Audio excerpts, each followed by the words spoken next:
and gentlemen, welcome back to Planet Tyro. I'm your host Donald Wonder, and you're back here with me to celebrate the year of Lupin 2016. Thanks for checking us out, guys. If you were here last time on our last discussion, you probably heard us talk about 7-Day Rhapsody. If you missed that discussion, guys, click on the YouTube card in the top right hand corner. It will take you right back to that video. But as usual, guys, we're moving forward to 2007's The Elusiveness of Fog. So this Lupin special starts out by Lupin going under the ocean floor looking for some treasure to get on Fujiko's good side. Soon enough, as usual, Lupin is chased by Zenigata and the police, and then what ensues is, as we usually get in these Lupin movies, our first big chase scene where the credits roll. And the thing I like about this chase scene in particular is that we get Lupin in his car, his little buggy, Metro, whatever car it's called. I'm not a car man, but that classic car we've seen in the Castle Cagliostro, we saw in the Fuma Conspiracy. There's a nice little chase that starts with the car and it just goes a little bit crazy. It does well with the animation there. And then basically when they're getting chased by the police, they get to a part on the road where Lupin's with some traffic and he sees people just being like teleported or being removed out of nowhere. It's really freaky. Then this fog starts creeping in. People start disappearing. The police start disappearing. It's like they're getting teleported away. And then Lupin gets trapped on this little town island by himself. And then all of a sudden, him, G-Gun, Goemon, and Zenigata are all transported away. And you soon find out they actually time traveled away back into the past, 500 years into the past. And the whole story's got to do with Lupin being stuck in the past because of a villain and a feudal back and forth going on. I don't want to get into spoilers as I usually don't, but let me just explain how I felt about this movie. Before I get into my thoughts about this movie, it is worth noting that this movie is another one that is in commemoration for a milestone in the Lupin franchise.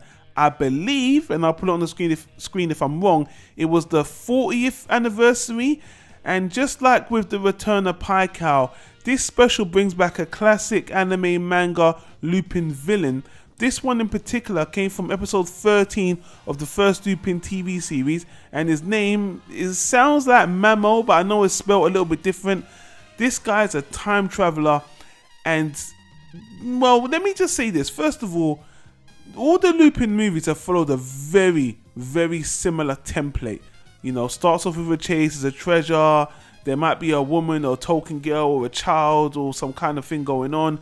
This is the first movie that they really changed the idea. They really went for something different, and time travel introduced had me a little bit excited. I was a little bit skeptical, but as the movie went along, I was kind of more on the majorly. Alright, let me come out and say this. I was very disappointed with this movie. I don't even know why I'm dilly-dallying about. I was bored out of my mind with this one, man. Oh, what a disappointment, man. Now, just like with the return of Paikao, they bring back a villain, but I guess the difference between this and the return of Paikao is the villain in this time, there's no continuity. Like in episode 13, Lupin gets rid of him, but in this movie special, it's like they just met. The villain in particular, I mean, I don't know, man. It surprised me how goofy and how silly his reasonings for coming for Lupin is. His revenge plot. He comes from the future. You know, I'm even going to spoil it because honestly, it's not a big deal. And you find this out in the first 15 minutes.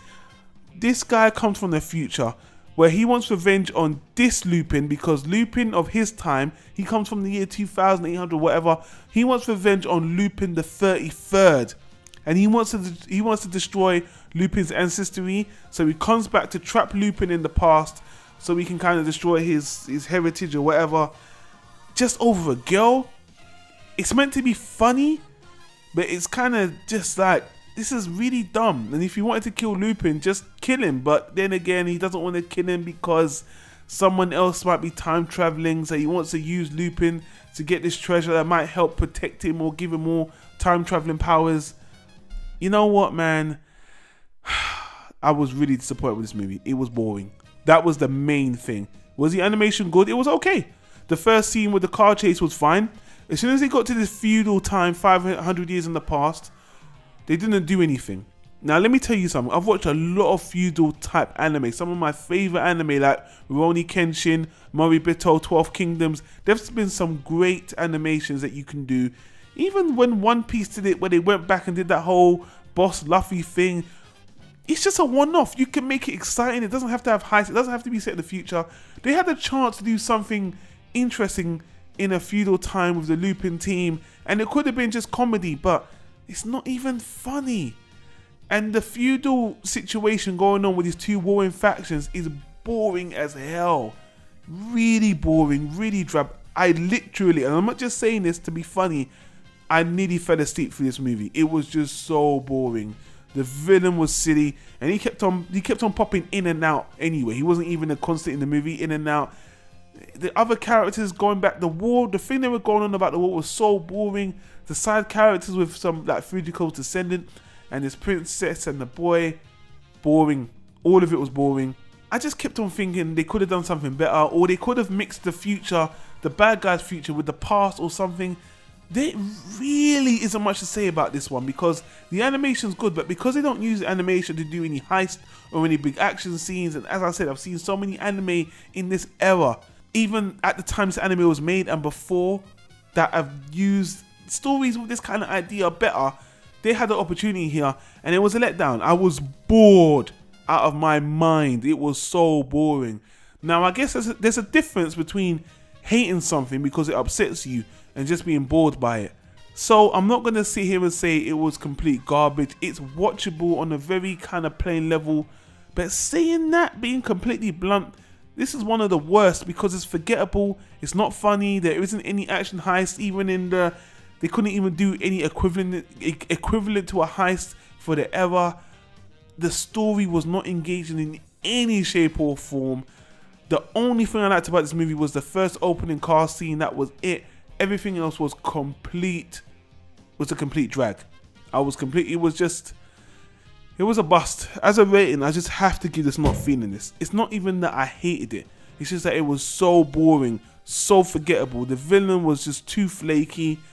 There was no continuity there. And again, man, I don't know what's wrong with these guys at the Lupin team. If you're going to commemorate the series and celebrate it, I don't know, man. And you want to do something different, like they did with the Pie Cow one as well, I don't know how they keep messing up these celebrational episodes. First Contact was the only one I guess I liked that was a homage to the show again, but this and Pie Cow with these villains from the manga and the anime didn't work. What's going on? So anyway, you know what? I would say it was just me, but I looked on the review sites, you know, My Anime List, IMDb, what have you.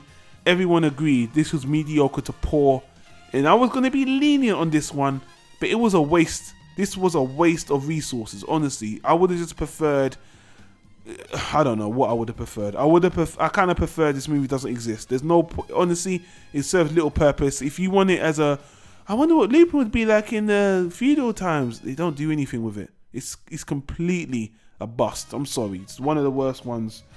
But guys, if I'm wrong, you like this one, don't be scared to share your thoughts. I know you guys aren't scared anyway. But let me know what you think of this one. Share your thoughts in the comment section down below. And I'm always going to be brutally honest with you. We do not have to agree. I keep on saying it.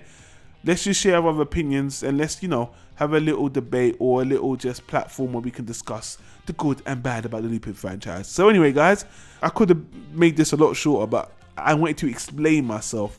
Hopefully I did. But let's move on with the retrospective, guys. Hit a like if you like the video. It really helps us on Planet Tyro. And if you want to see the other stuff we do, look on the right there for all the other annotations for anime, books, TV shows, the podcast. If you're listening on iTunes, guys, thanks for checking us out on iTunes. Leave a comment on iTunes, a review on the podcast to help us climb the rankings. And until the next one, I want to say thanks for watching, and I'll see you guys right here on Planet Tyro. Take care. Peace out.